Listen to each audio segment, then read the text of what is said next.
स्वागत आहे. आपण बघू शकतात वारकरी संघ मुलाखत करू आपण. रामकृष्ण हरी बाबा. कुठून आले आपण? आम्ही तळेगाव वर्धा. हो का? किती वर्ष कोण येता? आम्ही झाले 4-5 वर्ष आता. 4-5 वर्ष.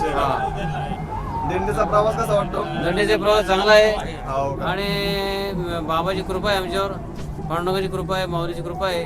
दिंडी कुठं आली आपली? दिंडी दहेगावची. दहेगावची. दहेगावची दिंडी किती वर्षाहून येते? ती 25 वर्ष झाली आता. 25 वर्ष. हा, तुमचं किती वर्ष आता?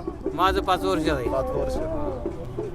आणि जेव्हापासून आमचे कृष्णदेव बाबा काळे हरिभक्त परायण हे आमच्या गावाला आले आणि आमच्या गावाची सुधारणा झाली, आमच्यात सुद्धा बदल पडला आणि आम्ही घरी 1 किलोमीटर चालू शकत नाही, पण आज त्या बाबाच्या आशीर्वादानं आम्ही 20-25 किलोमीटर चालतो.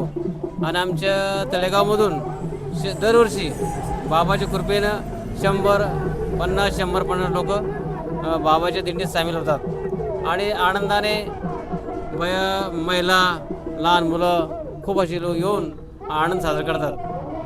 आणि ते कृष्णदेव बाबाचा आम्ही आमच्या गावामध्ये जन्मोत्सव साजरा करतो. त्याच्या निमित्त खूप आम्ही आमच्या गावामध्ये कार्यक्रम करतो. अशी त्या बाबाची आमची कृपा आहे आमच्या तळेगावावरती. बाबा दिंडीचा विषय नेम कुठून आले आपण काका?